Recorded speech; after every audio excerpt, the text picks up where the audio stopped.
Касаемо целевой аудитории, которой стоит отправиться на такую волонтерскую поездку, я вижу здесь две основные.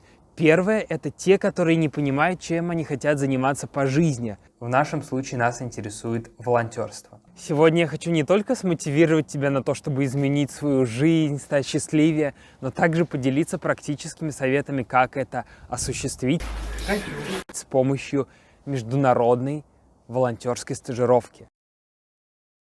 EAC-проект – это спонсируемая волонтерская поездка в одну из стран Европы. Что это означает? Все обеспечивается полностью, начиная от билетов, питания, проживания, карманных денег. Сроки такой поездки могут варьироваться от 2 до 12 месяцев, при этом ты сам подбираешь под себя оптимальные условия. Если говорить о направлениях деятельности, то они могут быть совершенно разными, начиная от работы с детьми, с пожилыми, со школами, заканчивая фотографией, развитием социальных сетей, строительством, вождением, музыкой, чем угодно. Любая сфера, которую ты можешь представить, это все укладывается в направление, и на сайте ты выбираешь это самостоятельно, так же, как и страну, в которую ты хочешь отправиться. Чтобы стать участником такого проекта, по сути, 3 основные требования. Это возраст от 18 до 30 лет, это отсутствие судимости, и это наличие загранпаспорта. Если говорить о подтверждении уровня твоего языка, здесь не требуются дополнительные сертификаты TOEFL, IELTS. При этом ты должен владеть базовым иностранным языком. Это примерно Intermediate и Upper Intermediate. То есть основной критерий – это понимание речи и умение ответить. И все ты это сможешь подтвердить в ходе твоего интервью с принимающей стороной.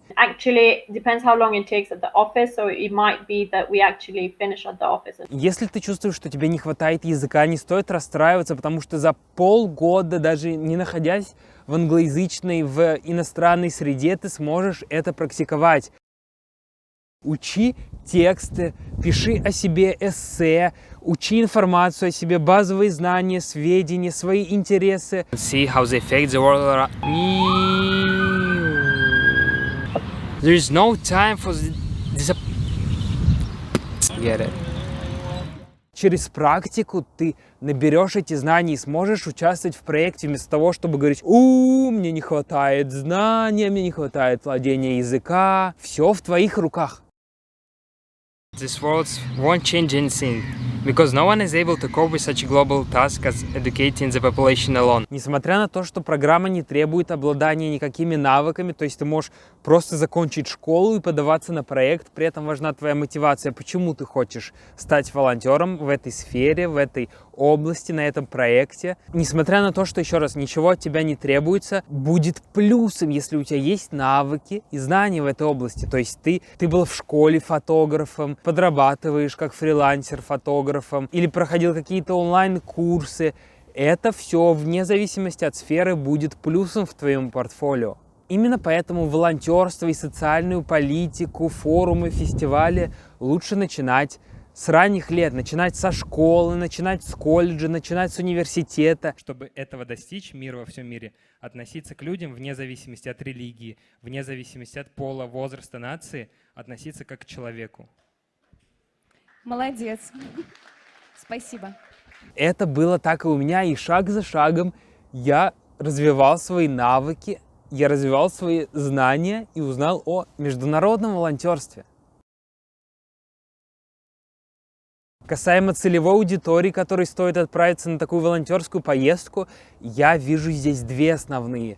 Первое – это те, которые не понимают, чем они хотят заниматься по жизни, которые хотят найти свой путь, которые хотят построить себя в определенной области, в которой, возможно, у них еще нет опыта. Они чувствуют себя заблудшими, они чувствуют, что они потерялись. Это волонтерская возможность своего рода gap year, когда ты не фокусируешься на деньгах, потому что ты всем обеспечен, когда ты не пытаешься найти возможности, чтобы тебе развиваться, потому что тебе предоставляют эти возможности организация, в которой ты находишься. Тебе дают задания, помогают расставлять цели, приоритеты, которых ты будешь добиваться вместе с командой. Ты чувствуешь дух сплочения, ты чувствуешь дух единомышленничества. И касаемо, да, второй группы целевой, это те люди, которые поняли, в каком направлении они хотят развиваться и хотят как раз-таки получить практические навыки, монтировать видео, создавать сайты, заниматься продвижением рекламы, коммуницировать с детьми, публично выступать, развивать в том числе свой английский, развивать связи, улучшать социальные структуры. Это все зависит от тебя, от того направления, которое выберешь ты. Если затрагивать тему очевидных плюсов такой поездки, помимо того, что она финансируется, помимо того, что это путешествие в Европу, помимо того, что это новые знакомства, новые друзья, новые возможности, это также твои практические навыки и галочка для твоего будущего резюме. Ты получаешь по окончанию поездки определенный сертификат, который поможет тебе не только за границей, даже если ты захочешь продолжить этот путь здесь, но в том числе и в России. Работодатель будет тебя ценить больше по сравнению с тем человеком, у которого нет навыков, который просто закончил вышку, который пришел сырой. У тебя есть не просто сертификат, как я сказал, но опыт работы в зарубежной среде, опыт работы в международной организации. Ну а теперь непосредственно от плюсов, мотиваций мы перейдем к инструкции, как же это сделать. Пришло время показать вам эту удивительную платформу, которая называется European Youth Portal. Нам надо найти вот этот сайт, в который мы переходим и видим. В нашем случае нас интересует волонтерство. Мы переходим, здесь указана вся краткая информация по проектам, длительность, что требуется и дополнительная информация. Далее переходим к самому основному шагу, это регистрация. То есть необходимо зарегистрировать свой аккаунт, свой профиль здесь. Заполняется опять-таки все на английском языке. Базовые данные, проживание, город, язык, телефон, информация про ваше образование, про ваш опыт, дополнительная информация о себе, участие в спортивных мероприятиях, в другой волонтерской деятельности, участие в грантовых конкурсах, что угодно. Уровень владения языком, также можете загрузить свое CV, то есть резюме.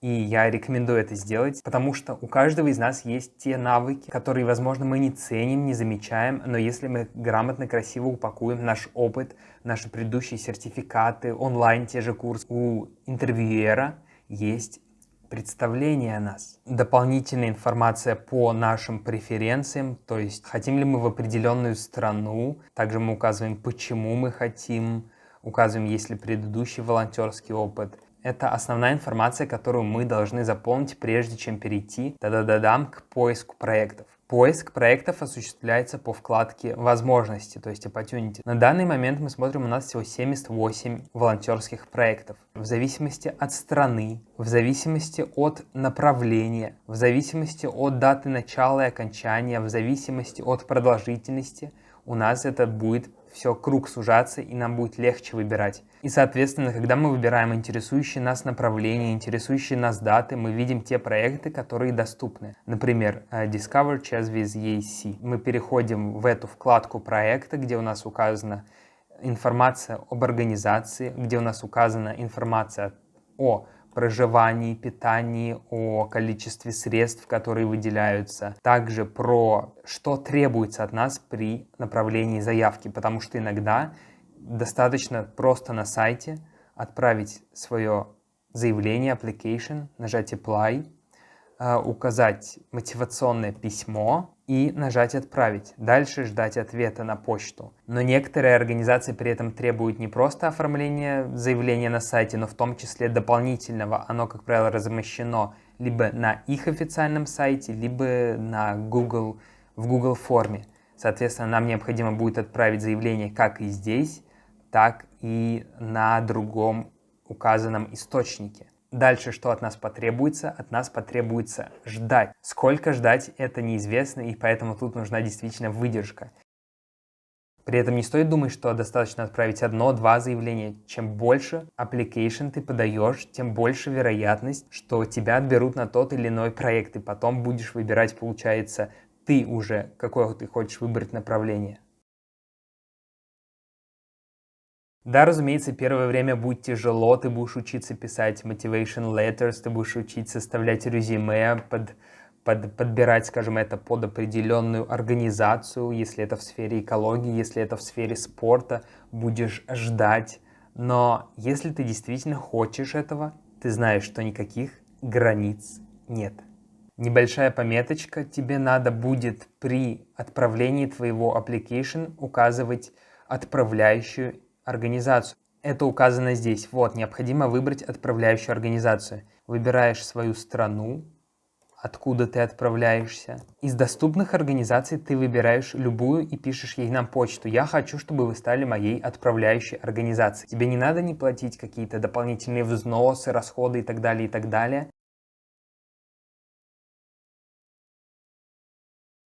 Все, что тебе требуется, это направить запрос. Я до этого не знал, что у нас есть, оказывается, перечень отправляющих организаций. Именно поэтому я выбрал сферу, потому что мне посоветовали, сказали, что это максимально простой вариант.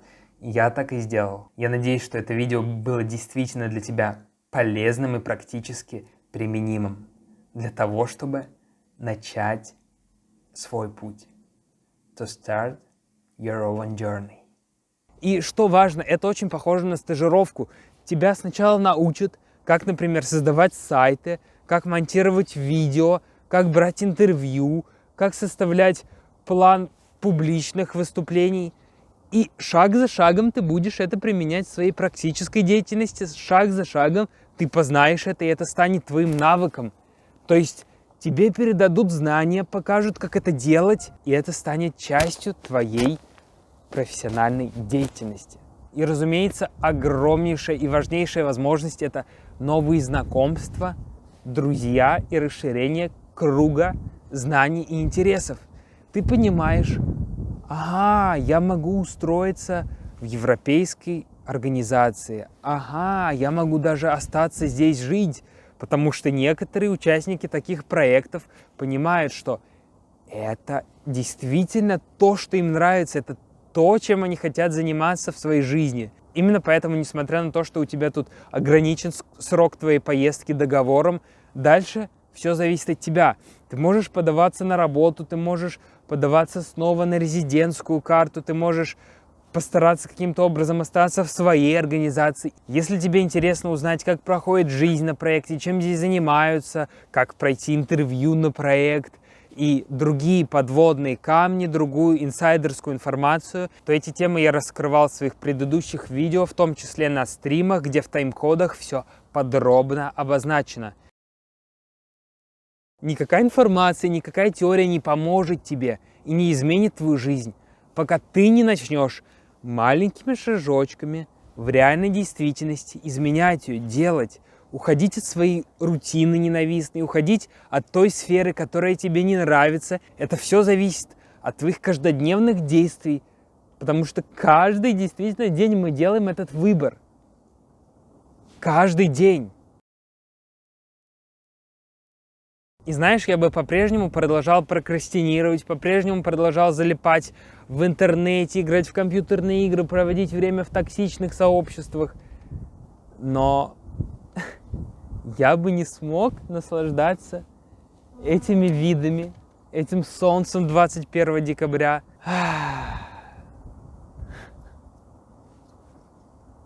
Решать только тебе. Жить или проживать. С любовью, Кирилл.